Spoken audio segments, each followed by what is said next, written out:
आज का विषय है भारत पर अरबों का आक्रमण। भारत में वैसे तो सिकंदर के समय से ही आक्रमण की लिखित इतिहास उपलब्ध है। तो यहाँ पर जब सिकंदर की हम लोग बात करते हैं तो सिकंदर के समय से ही हमारे यहाँ आक्रमणों का इतिहास आरंभ हो गया और उसके बाद बहुत सारी जातियां लगातार आक्रमण करती रही, क्योंकि आसपास के सारे अगल बगल के क्षेत्रों से ज्यादा समृद्ध क्षेत्र भारत का था। चाहे आज हो या इससे पहले हो, हमेशा याद रखिएगा, भारत कभी भी अगर 100 साल शांति से अगर रह गया है तो निश्चित तौर पर यह सबसे ज्यादा समृद्ध देशों में शामिल हो जाता है। तो इसे भारत को केवल 100 ईयर शांति के चाहिए। तो ऐसा बीच बीच में हर बार होता था और यह कहीं ना कहीं हमारी जो अकूत धन संपदा है, यह आक्रमणकारियों को आमंत्रित भी करती है। तो यहां पर भारत में जो आक्रमण का मूल उद्देश्य है वह होता है धन की प्राप्ति, धन की लूट करना। आज भी आप देखिए, पाकिस्तान हमसे खफा, नेपाल हमसे खफा, बांग्लादेश हमसे खफा, श्रीलंका हमसे खफा, सब खफा ही रहते हैं हम लोगों से। कोई भी ऐसा, भूटान के अलावा कोई ऐसा देश नहीं है जो चाहता है कि हम लोग शांति से मित्र की तरह रहे। अब वो भूटान का भी देखिए, उसे भी प्रॉब्लम होती है बीच बीच में। अभी लास्ट ईयर उसने भारतीय टूरिस्टों के ऊपर प्रतिबंध लगा दिया कि नहीं, ये लोग ज्यादा यहाँ पर गंदगी फैला रहे हैं। तो भारत से प्रॉब्लम हर एक पड़ोसी देश को अभी भी है, आज से 500 साल बाद भी रहेगा, 5000 साल भी रहेगा बाद भी रहेगा, और आज से 5000 साल पहले भी लोगों को प्रॉब्लम थी। तो प्रॉब्लम हमेशा इन लोगों को रहनी है। तो यहाँ पर हम लोग एक फेज पकड़ेंगे जिसमें हम लोग बात कर रहे हैं अरबों के आक्रमण का। अब अरबों के आक्रमण में अगर हम बात करेंगे तो अरबों का आक्रमण जब इस्लाम का उदय होता है 600 ईस्वी में, उसके पश्चात अब यहाँ पर इस्लाम बड़ी तेजी से चारों तरफ फैल रहा था। उसने सबसे पहले 100 साल के अंदर ही उसने मिस्र की सभ्यता को, उसने ईरान की सभ्यता को, ये सारी सभ्यताओं को उसने अपने आप में आत्मसात कर लिया, मिला लिया। या कह सकते हैं ना मिस्र की सभ्यता का वजूद बचा, ना ईरान की सभ्यता का वजूद बचा, सब जगह इस्लामिक झंडा फैलता चला गया। अब भारत में भी इस प्रकार के आक्रमणों की शुरुआत होती है। तो भारत में जो सबसे पहला सफल धावा माना जाता है वह है मोहम्मद बिन कासिम का 712 ईस्वी, जिसमें हम लोग यह मानते हैं कि मोहम्मद बिन कासिम ने भारत के एक छोटे से क्षेत्र सिंध पर अधिकार कर लिया। लेकिन यहां पर अगर बात करते हैं, मोहम्मद बिन कासिम से पहले भी 14 आक्रमण हुए थे और वे सारे के सारे असफल हुए थे। तो जो भी आक्रमणकारी आते थे वो लौटकर भारत से नहीं जा पाते थे। तो जो भी आए सारे के सारे भारत के लोगों ने उन्हें सबको खत्म कर दिया। लेकिन एकमात्र जिंदा बचने वाला आक्रमणकारी मोहम्मद बिन कासिम रहा। कारण यहां है कि हमारे राजा दाहिर की हार हो गई। अब यहां पर याद रखिएगा, ये सिंध पर कब्जा, अब सिंध पर कब्जे के बाद भी इस्लाम का भारत में प्रवेश अगले 300 वर्षों तक रुका रहेगा। चूंकि ऐसी कोई बड़ी सफलता नहीं थी यह, जिसको लेकर इसके एक सफलता थोड़ी सी थी, लेकिन इससे पहले 14 की असफलताएं, तो यहां पर सिंध के क्षेत्र पर ही रोक दी जाती थी और वहीं कुचल दिया जाता था। तो अगला 300 साल तक फिर खामोशी रहेगी, छुट्टे मुट्टे आक्रमण होते रहेंगे, ऐसा नहीं है कि एकदम खामोशी हो गई। तो यहाँ छोटे मोटे आक्रमण होते रहेंगे, लेकिन वो अगले 300 साल तक फिर से सफलतापूर्वक सामना किया गया। अब उसके बाद 1000 ईस्वी में सबसे पहले गजनवी का एक झोंका आया। तो गजनवी का झोंका आया तो उसने पूरे के पूरे भारतीय साम्राज्य को चरमरा कर रख दिया। गजनवी के बाद गोरी का आगमन हुआ। गोरी के आगमन के बाद अगर बात करेंगे तो एक कंटिन्यूटी बन गई। गजनवी आया था, लूटपाट करके भाग गया। तो अब यहां पर याद रखिए, इन लोगों के दिमाग में यह चला गया भारतीय राजाओं के कि ये आएंगे बाहर से, लूटपाट करेंगे और वापस चले जाएंगे। लेकिन ऐसा अब नहीं था। अब मोहम्मद गोरी वह जानता था कि अगर हम वापस गए तो हमारे लिए भी टिकना मुश्किल है उस क्षेत्र में, तो हमें रहना यही है। वो धन संपदा को, अकूत धन संपदा को एक बार नहीं लूटना चाहता था, बार बार लूटना चाहता था। तो बारंबार जब वो धन संपदा को लूटने की इच्छा रखता था, तो उस अवस्था में सीधी सी बात यहां पर यह आई कि इस प्रकार के लोग अब लगातार आते रहेंगे। तो यहां पर याद रखिएगा, इस प्रकार की स्थितियां क्रिएट होनी शुरू हो गई। अब यहां पर देखेंगे क्या क्या इनका आक्रमण का महत्व है, कैसे इनका आक्रमण इस पूरे के पूरे क्षेत्र में है। तो यहां पर आपको मैं बताता चलूं कि क्या क्या इसमें फैक्ट है जो हमारे क्वेश्चंस आ सकते हैं।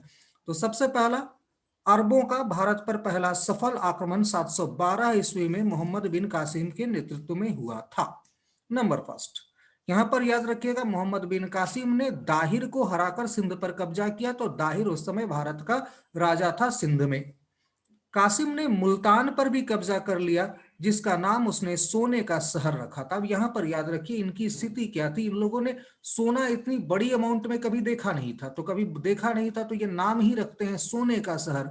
तो सोने का शहर क्यों? क्योंकि यहाँ पर अकूत संपदा या सोना मिल रहा था, तो सोने का शहर ये मुल्तान को कहते हैं। अब यहां पर बात करेंगे मोहम्मद बिन कासिम ने भारत में सर्वप्रथम, ये पहला शासक था जिसने सर्वप्रथम जजिया लगाया था। अब जजिया क्या होता है यह भी आपको मैं बताता चलूंगा। जजिया कर इस्लाम को स्वीकार न करने वाले गैर मुस्लिम व्यक्तियों से वसूला जाता था। तो यहां पर याद रखिएगा वैसे व्यक्ति जो इस्लाम को कबूलने को तैयार नहीं होते, या कह लीजिए इस्लाम को वह स्वीकार नहीं करते, तो उनके ऊपर जजिया कर लगाया जाता था ताकि इनको आर्थिक रूप से परेशान किया जाए। तो कुछ ऐसे गरीब लोग होंगे जो इस्लाम कबूल कर लेंगे इस टैक्स से बचने के लिए। अब यहां पर यह है जजिया कर। बाद में इसे आप देखेंगे अकबर ने हटाया, लगाया, फिर हटाया, और अंत में औरंगजेब इसे फिर से लगाता है। मोहम्मद बिन कासिम ने सिंचाई के लिए कैनाल्स का निर्माण किया गया है, यह भी कहा गया है इतिहास में। चलिए देखते हैं आगे और क्या क्या चीजें हैं इनकी। यहां पर अब्बासी खलीफाओं ने बगदाद यानी कि इराक को अरब जगत की राजधानी घोषित कर दिया था।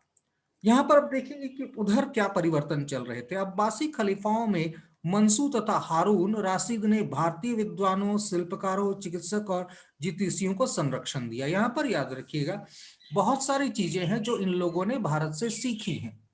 खलीफा मंसूर ने ब्रह्म सिद्धांत का अरबी में अनुवाद कराया था। अब इसको वेरी वेरी इंपॉर्टेंट में आप रख लेंगे, खलीफा मंसूर यह भारत के ब्रह्म सिद्धांत को का अरबी में अनुवाद कराता है। तो यहां पर याद रखिएगा इन्होंने एक से लेके 1 2 3 4 5 6 7 8 9 इनकी गिनती यहीं तक होती थी, 9 तक ही कर पाते थे। 10 लिखना नहीं आता था पूरे वर्ल्ड को। तो पूरे वर्ल्ड को 10 लिखना नहीं आता था, तो यहां पर ये जो 10 लिखने का तरीका है ये भारत से गया अरब और अरब से गया यूरोप। तो यूरोप में ये कहलाता है अरबिक नंबर।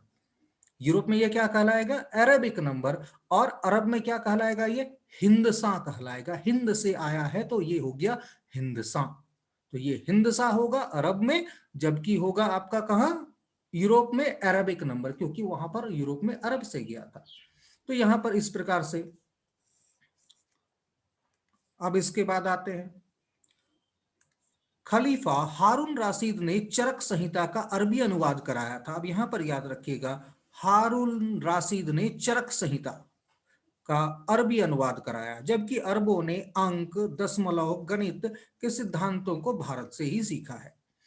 अरबों का भारत पर पहला सफल आक्रमण मोहम्मद बिन कासिम के नेतृत्व में किया गया। 712 ईस्वी में अरबों ने सिंध पर विजय प्राप्त की थी। अब यहां पर याद रखिएगा ये जो विजय प्राप्त किया गया यह पूरा का पूरा विजय पहला एक बड़ा विजय था। इससे पहले और भी कई आक्रमण थे, वो सब के सब असफल होते गए। आगे चलेंगे थोड़ी बहुत इसके बारे में भी चर्चा करेंगे। अब यहां पर देखिए इनका जो उद्देश्य होता था, क्यों आते थे भारत, मैंने पहले ही आप लोग को बताया, यह धन दौलत लूटने के लिए और इस्लाम धर्म के प्रचार प्रसार करने के लिए भारत आया करते थे। तो यहाँ दो ऑब्जेक्टिव है, पहला धन लूटना और दूसरा है इस्लाम का प्रचार प्रसार करना। तो ये दो उद्देश्यों से ये भारत आते थे। मोहम्मद गजनी के जीवन तथा क्रियाकलापों का ऐतिहासिक विवरण जैनुअल अखबार जो अबू सईद द्वारा रचित है उससे प्राप्त होता है। तो यहां पर याद रखिएगा ये बहुत महत्वपूर्ण है, मोहम्मद गजनी के जीवन तथा क्रियाकलाप का ऐतिहासिक विवरण। जो हिस्टोरिकल एविडेंस मिलता है वो किसमें मिलता है? जैनुअल अखबार में मिलता है। इसके रचनाकार अबू सईद हैं। तो इसको आप लोग वेरी वेरी इंपॉर्टेंट में रखेंगे, ये बहुत महत्वपूर्ण प्रश्न है। आगे चलते हैं। अब यहां पर थोड़ा सा हम लोग मोहम्मद गजनी तक भी देखने की कोशिश करते हैं कि मोहम्मद गजनी क्या थे या किस प्रकार की स्थितियां थी। वापस फिर से हम कासिम के ऊपर आएंगे। गजनी साम्राज्य का संस्थापक अल्पतगीन एक नामक एक तुर्क सरदार था। अल्पतगीन का दामाद सुब्तगीन था। यहां पर याद रखिएगा अल्पतगीन का दामाद सुब्तगीन था। मोहम्मद गजनी सुब्तगीन का पुत्र था। अब यहां पर से मोहम्मद गजनी के साथ सुब्तगीन का क्या रिलेशन है कि सुब्तगीन का पुत्र था महमूद गजनी। वह अपने पिता के काल में गजनी खुरासान का शासक था। वह अपने पिता के काल में कहाँ का शासक बनता है? खुरासान का शासक बनता है। तो यहाँ पर थोड़ा सा हम लोगों ने वंशावली देख ली कि मोहम्मद गजनी की क्या वंशावली थी। बड़ी मजेदार चीज है। अटल बिहारी वाजपेयी जब पहली बार विदेश मंत्री बनकर अफगानिस्तान जाते हैं तो वह गजनी जाने की इच्छा व्यक्त करते हैं। कहते हैं मुझे गजनी देखनी है। तो वहां अफगानिस्तान वालों ने पकड़ के उनसे पूछा, बोला कि भाई आप गजनी क्यों जाओगे, गजनी जाओगे क्यों और वहां करोगे क्या आप जाकर? तो उन्होंने कहा कि नहीं मुझे गजनी जाना है। तो वो एक्चुअली देखना चाहते थे कि वह कौन सी जगह है जहां पर एक व्यक्ति आता है और भारत के पूरे तंत्र को तोड़ फोड़ कर चला जाता है। तो ये आखिर ये बंदा था कौन और वो जगह ऐसी क्या खास है? तो पता चलता है कि ना वो कोई टूरिस्ट स्पॉट है, ना वहां और कुछ है। वह बिल्कुल बियाबान, आपका रेगिस्तान वाली हालत तो नहीं कहेंगे लेकिन पूरी पथरीली जगह है। और उसी पथरीली जगह पर इस महमूद गजनी का उद्गम हुआ था या जन्म हुआ था। 997 में महमूद गजनवी 27 वर्ष की अवस्था में गद्दी पर बैठा था। महमूद गजनी के दो पुत्र मसूद और मोहम्मद थे। मसूद गजनी ने भारत पर पहला आक्रमण किया 1001 में। अब मोहम्मद गजनी ने पहला आक्रमण कब किया? भारत पर 1001 में किया था। यह आक्रमण शाही राजा जयपाल के विरुद्ध था। बहुत महत्वपूर्ण है, शाही राजा जयपाल। इसमें जयपाल की पराजय होती है। तो 1001 ईस्वी में जो जयपाल के ऊपर आक्रमण किया गया, तो जयपाल यहां पर याद रखिएगा यह एक पश्चिमोत्तर भारत के राजाओं का संघ बनाकर युद्ध करता है। लेकिन यहां पर याद रखिएगा इस जयपाल की पराजय भी उसी प्रकार से होती है जैसे आगे आप चलकर देखेंगे पृथ्वीराज चौहान की होगी, आगे चलकर आप देखेंगे इब्राहिम लोदी की होगी। तो ये सारे के सारे लोग जितने भी हैं, चाहे वो पृथ्वीराज चौहान थे या वह इब्राहिम लोदी थे, इन सब की हार होगी सिर्फ एक कारण से है, वो है हाथी पर चढ़कर युद्ध करने की वजह से। तो यहां पर हाथी पर चढ़कर जब यह युद्ध करते थे तब यह दूर से दिख जाते थे। नतीजा जयपाल एक जीता हुआ युद्ध हार जाता है क्योंकि इस युद्ध में जयपाल घायल हुआ था। नतीजा, क्योंकि हाथी पर जब बैठकर युद्ध करता था तब ये दूर से दिख जाता था, तो इन्हें अपने बाहुबल पर बहुत भरोसा था। और यह जो आक्रमणकारी थे इन्हें छल बल पर पूरा भरोसा था। इन्हें युद्ध की हर नीति पता थी कि कैसे हमें आक्रमण करना है, कैसे अपने राजा को सुरक्षित रखना है और दूसरे के राजा को मारना है। क्योंकि ये जितनी भी सेनाएं भारत में युद्ध कर रही थी वह निश्चित तौर पर अपने राजा के प्रति ज्यादा भरोसेमंद या अपने राजा के प्रति ज्यादा विश्वस्त होती थी। और जैसे ही राजा मरता था वैसे ही सेना में भगदड़ मच जाया करती थी। तो यह एक बड़ी कमी यहां पर थी।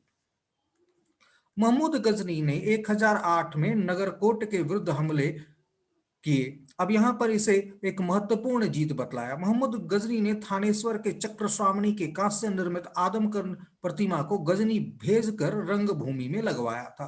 तो यहाँ पर थानेसर में एक चक्रश्रावणी की कांस्य निर्मित आदमकद प्रतिमा थी, वह उसे उठाकर गजनी ले जाता है। तो यहाँ पर याद रखिएगा मोहम्मद गजनी ने नगरकोट का हमला किया है। इसके बाद अगर बात करेंगे, महमूद गजनी का सबसे चर्चित आक्रमण 1025 का सोमनाथ सौराष्ट्र पर आक्रमण था। अब ये मोहम्मद गजनी का जो आक्रमण आप देख रहे हैं, सोमनाथ का आक्रमण, ये अपने आप में बहुत ही विस्मयकारी आक्रमण है। यहाँ पर ये जो पूरी की पूरी इसके बारे में कहा जाता है कि यहाँ पर जो मंदिर का प्राचीर था, तो यहाँ पर ये मंदिर है आपका और इसके चारों ओर एक बड़ी ऊंची प्राचीर बनी हुई थी, सुरक्षा दीवार बनी हुई थी। अब यहाँ पर कुछ पूरा का पूरा जो एक बड़ी जमात रहा करती थी, अब यहाँ पर जब आक्रमण हुआ तो यहाँ पर जितने भी आक्रमण्य लोग थे वो सारे के सारे यहाँ पर इस आक्रमण का सामना नहीं करते हैं बल्कि भाग खड़े होते हैं। तो यहाँ पर याद रखिएगा यह पूरा का पूरा सोमनाथ का आक्रमण काफी चर्चित है भारतीय इतिहास में। और इससे लूट से इसको अकूत संपदा प्राप्त हुई थी। इस मंदिर की लूट में करीब 20 लाख दिनार की संपत्ति हाथ लगी थी।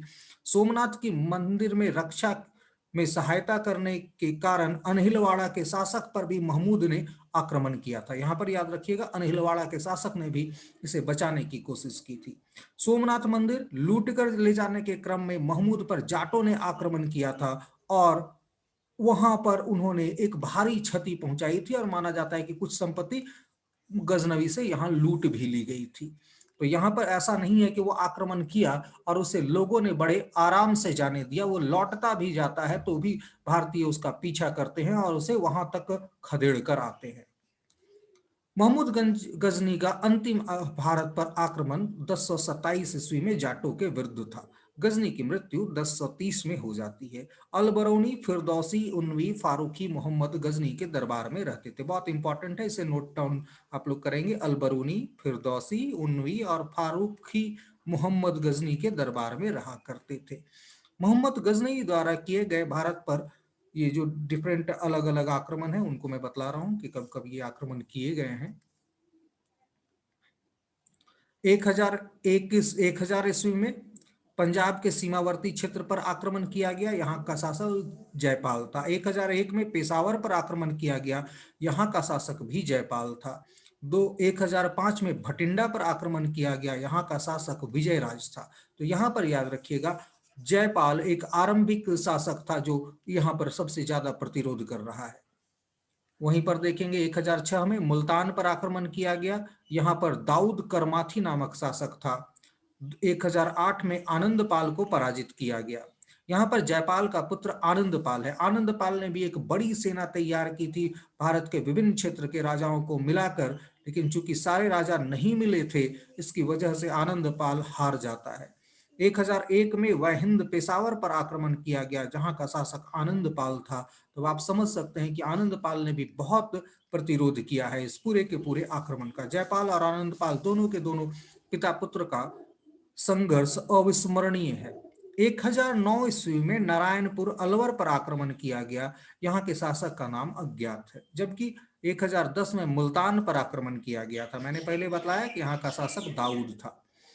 1013-14 में थानेश्वर पर आक्रमण किया गया, यहाँ का शासक राजा राम था। यहाँ पर याद रखिएगा, राजा राम ने भी बहुत संघर्ष किया है इस पूरे के पूरे आक्रमण में।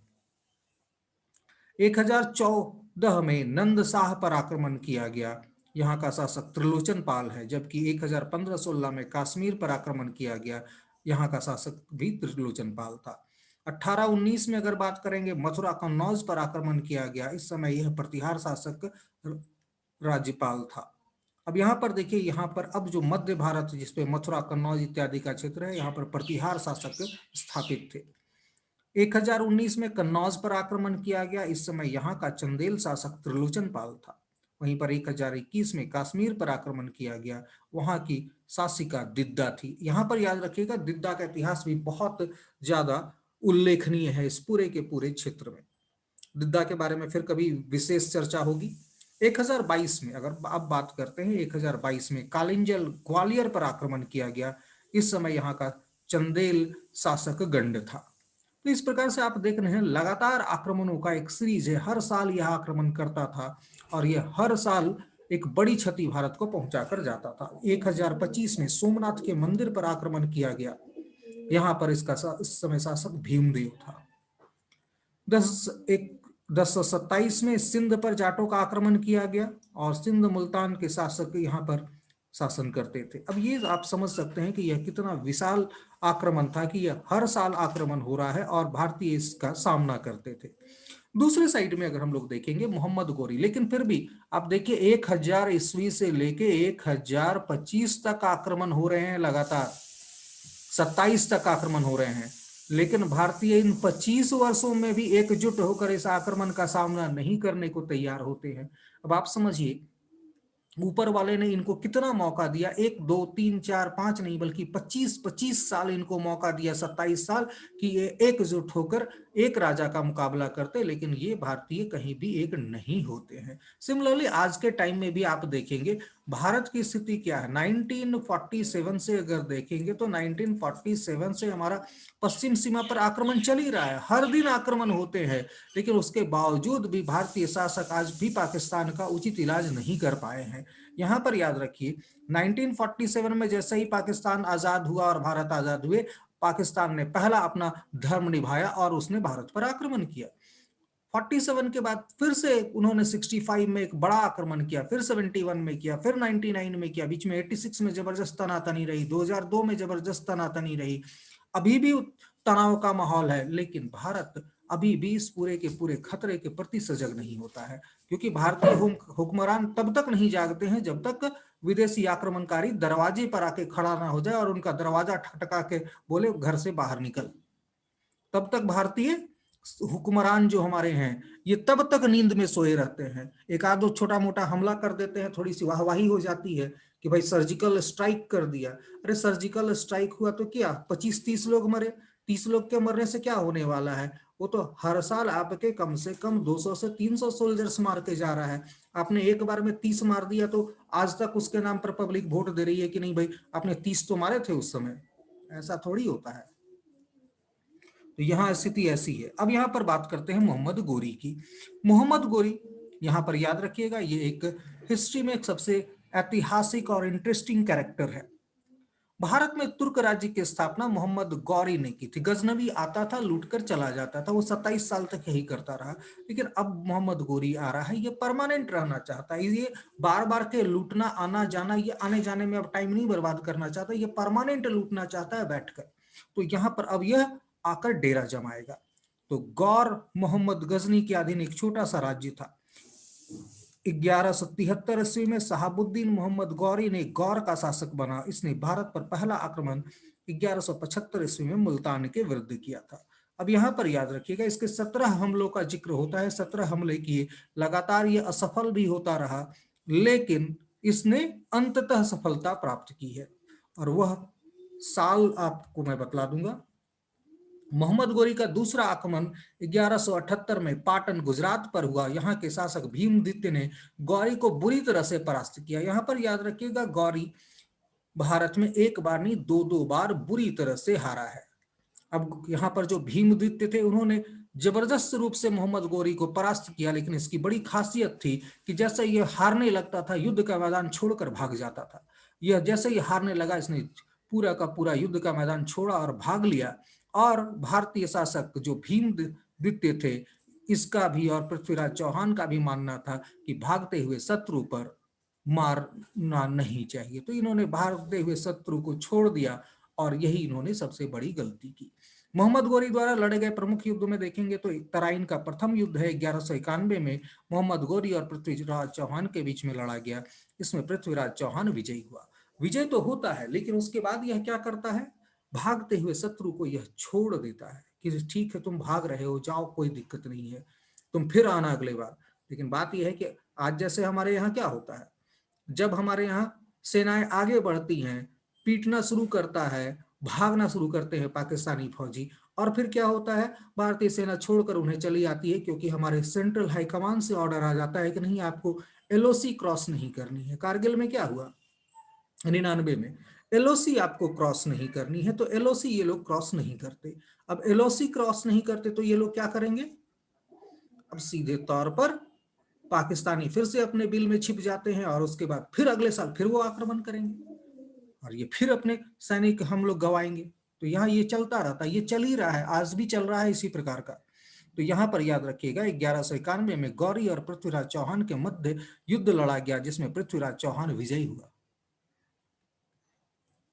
तराइन का दूसरा युद्ध, अब एक बार उसने माफ कर दिया तो दूसरी बार फिर से मोहम्मद गोरी 1192 में फिर से आया। इस बार पृथ्वीराज चौहान से जो युद्ध हुआ इसमें मोहम्मद गोरी की जीत हुई। लेकिन मोहम्मद गोरी ने वह गलती नहीं की जो पृथ्वीराज चौहान ने की थी। मोहम्मद गोरी ने ऐसी कोई गलती नहीं की जो पृथ्वीराज चौहान ने की थी। इसने पूरी तरह से इसके राज्य को जीता। इसके बाद चंदावर का युद्ध हुआ 1194 में। कहा जाता है कि यह जयचंद के विरुद्ध युद्ध था और इस चंदावर के युद्ध में जयचंद मारा जाता है। यहाँ तक कि जयचंद ने कहा था कि भाई मैंने क्या गलती की है, तुम्हारी तो मैंने सहायता ही की है, तुम मुझे क्यों मार रहे हो। तो मोहम्मद गोरी का यहाँ पर जो किरदार है, चरित्र है, वो बहुत ही उज्जवल है। वह बड़े ही अच्छे तरीके से समझाता है कि चूंकि तू अपने जमाता का न हुआ तो निश्चित तौर पर तू मेरा क्या होगा। तो एक तेरा हस्र वही होगा जो एक गद्दार का होना चाहिए। और मोहम्मद गोरी जयचंद की गर्दन काट देता है। तो इस प्रकार से आप समझ सकते हैं कि गोरी का चरित्र कितना सुदृढ़ और कितना सबल था और कितना ज्यादा वह अपने देश के प्रति या अपनी सेना या अपने लोगों के प्रति वह विश्वसनीय था। तो यहां पर उसने जयचंद का सर काट कर यह साबित कर दिया कि वह एक सफल राजनयिक है। और ये गुर जब तक हमारे राजनेता नहीं सीखेंगे तब तक भारतीय जनता इसी प्रकार से मरती रहेगी। तो यहां पर मोहम्मद गोरी का यह चरित्र का सबसे उज्जवल हिस्सा है और कह सकते हैं कि आपको शत्रु से भी कुछ सीखना चाहिए तो मोहम्मद गोरी से यह चीजें सीखने लायक है। मोहम्मद गोरी ने भारत के विजित प्रदेशों पर शासन का भार अपने गुलाम सेनापति को सौंपते हुए गजनवी लौट गया। यहां पर याद रखिएगा मोहम्मद गोरी की हत्या 15 मार्च 1206 में कर दी गई। अब यहां पर 1206 में इसकी जो हत्या की गई, इसमें भी एक बहुत ही इंटरेस्टिंग कहानी जुड़ी हुई है। यहां पर याद रखिएगा, कहा जाता है, हालांकि ये रचना को कई लोग अविश्वसनीय मानते हैं, पृथ्वीराज रासो के रचनाकार चंदवर दाई ने इस पूरी की पूरी घटना का विशेष उल्लेख किया है अपनी पुस्तक में। अब ये कैसे उल्लेख है मुझे नहीं पता, लेकिन यहाँ पर फिर भी घटना इतनी सी है कि मोहम्मद गोरी पृथ्वीराज चौहान को बंदी बनाकर अपने देश लेकर जाता है। अब यहाँ पर उनके साथ चंदवर दाई भी था। चंदवर दाई बतलाता है गोरी को कि यह जो पृथ्वीराज चौहान है इसकी दोनों आंखें फोड़ दी गई थी, तो दोनों आंखें फोड़ दिए जाने के बावजूद भी यह शब्द भेदी बाण चला सकता है। और जब यह शब्द भेदी बाण चला सकता है तो मोहम्मद गोरी ने कहा ठीक है चलो इसका कर्तव्य देखते हैं। जब इसे लाया जाता है शब्द भेदी बाण चलाने के लिए, तब यहां पर चंदवर दाई अपनी एक दोहा में बतलाता है और उस दोहे को सुनकर पृथ्वीराज चौहान मोहम्मद गोरी का अनुमान लगा लेता है कि यह कहां पर है। तो यहां पर जो दोहा था मुझे कुछ थोड़ा हल्का फुल्का याद आ रहा है, 4 गज 24 इस प्रकार का अंगुल अष्ट प्रमाण, ता ऊपर सुल्तान है मत चूको चौहान। इसी प्रकार का, मैं थोड़ी सी इसके फर्स्ट 2 लाइनें भूल गया हूं, तो यहां पर याद रखिएगा, ता ऊपर सुल्तान है मत चूको चौहान। और इस प्रकार से शब्द भेदी बाण से मोहम्मद गोरी की हत्या कर देता है पृथ्वीराज चौहान, और उसके बाद चंदवर दाई और पृथ्वीराज चौहान दोनों आत्महत्या कर लेते हैं। तो इस प्रकार से पृथ्वीराज चौहान ने मरते मरते मोहम्मद गोरी को निपटा दिया था।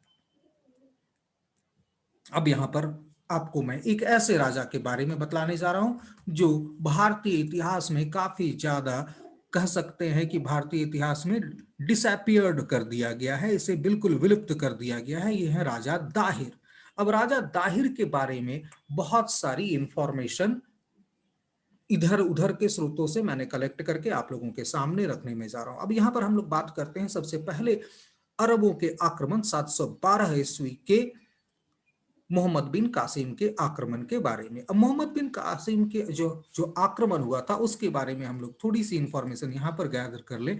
अब जब इनका आक्रमण हुआ तब यहाँ पर राजा कौन था, राजा दाहिर यहाँ पर था। तो यहाँ पर याद रखिएगा राजा दाहिर यह सिंध का शासक था। अब यह राजा दाहिर जो सिंध का शासक है, यहाँ हम लोग उसकी बात कर रहे हैं। तो यहाँ पर याद रखिएगा यह जो राजा है, यह राजा आखिर किस प्रकार का था, क्या इसकी विशेषता थी। अभी हाल के दिनों में मैं बड़ा विचित्र चीज देख रहा हूं, पाकिस्तान के विभिन्न भागों में आप देखेंगे कि इस राजा दाहिर के समर्थन में लोग आ रहे हैं और वो बोल रहे हैं कि हमें अपने पूर्वजों का इतिहास पढ़ाया जाए, हमें ये अरबों और मुगलों का इतिहास न पढ़ाया जाए। ऐसी बीबीसी रिपोर्ट करती है, याद रखिएगा ये मैं नहीं कह रहा हूं, ये बीबीसी की रिपोर्ट करती है। बीबीसी में आप जाकर राजा दाहिर को सर्च करेंगे आपको ये इंफॉर्मेशन मिल जाएगी। अब यहाँ पर राजा दाहिर के बारे में अभी पाकिस्तान में एक बड़ा जोरदार कैंपेन चला है, और खासकर ये कैंपेन को ज्यादा तब प्रश्रय मिला जब महाराजा रंजीत सिंह की मूर्ति स्थापित की गई पंजाब में।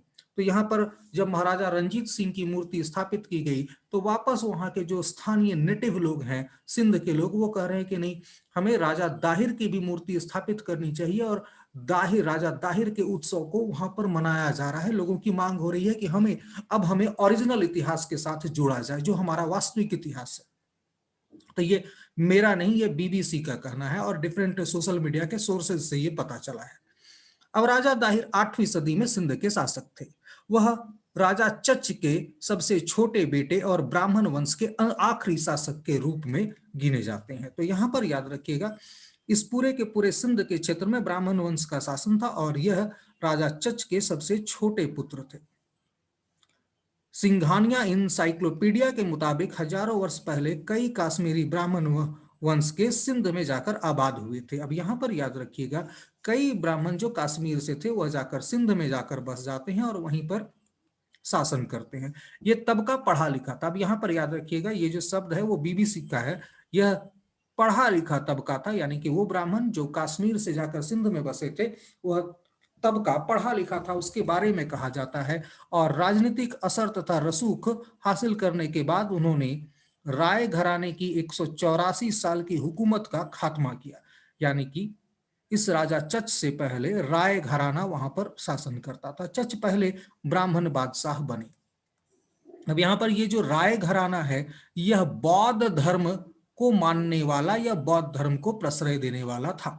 लेकिन चच ये पहले ब्राह्मण बादशाह बने, तो यहाँ पर जो बौद्ध धर्म को मिलने वाला एक छत्र लाभ था वह खत्म हो गया, क्योंकि राजा चच ने ब्राह्मण धर्म को के मानने वाले थे। तो इन्होंने ऐसा नहीं कि बौद्ध धर्म के प्रति अन्याय करना शुरू किया, लेकिन इन्होंने ब्राह्मण धर्म को भी प्रश्रय देना या कह सकते हैं सुविधाएं देना आरंभ किया। अब इससे पूरा का पूरा बौद्ध धर्मावलंबियों में जबरदस्त विरोध की लहर फैल गई। इतिहासकारों के मुताबिक राजा दाहिर की हुकूमत पश्चिम में मकरान, अब यहां पर समझिए इनकी हुकूमत कितनी बड़ी थी। पश्चिम में मकरान, दक्षिण में अरब सागर और गुजरात तक यह फैली हुई थी। पूर्व में यह मालवा का के केंद्र और राजपुताने तक तथा उत्तर में मुल्तान से गुजरकर दक्षिणी पंजाब तक फैली हुई थी। अब आप समझ सकते हैं कि राजा दाहिर की हुकूमत कितनी बड़ी थी और यह पूरे का पूरा पश्चिमोत्तर सीमा प्रांत पर यह फैला हुआ था। अब मुमताज पठान तारीख सिंध में लिखते हैं कि राजा दाहिर इंसाफ पसंद थे। यहाँ 3 प्रकार की अदालतें थे, जिन्हें कोलास, सरपनास और गनास कहा जाता था। बड़े मुकदमे राजा के पास जाते थे, जो कि सुप्रीम कोर्ट का दर्जा रखते थे। अब यहाँ पर याद रखिएगा, ये जो राजा है वह इंसाफ पसंद राजा है, ऐसा कहते हैं मुमताज पठान। तो मुमताज पठान की पुस्तक है तारीख सिंध।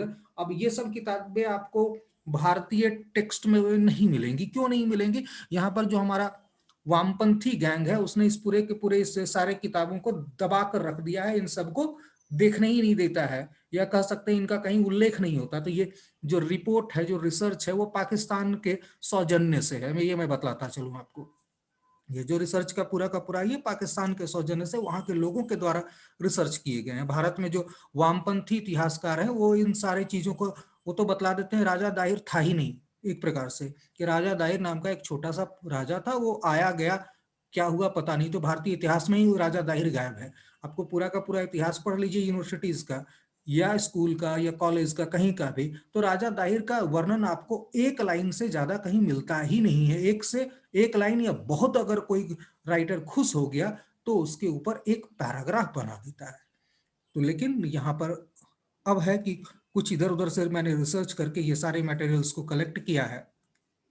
अब यहाँ पर देखिए, यह एक इंसाफ पसंद राजा था और यह साथ में इसकी अदालतें या जुडिशरी इसकी बड़ी अच्छी थी, इसके बारे में यह कहा जाता है।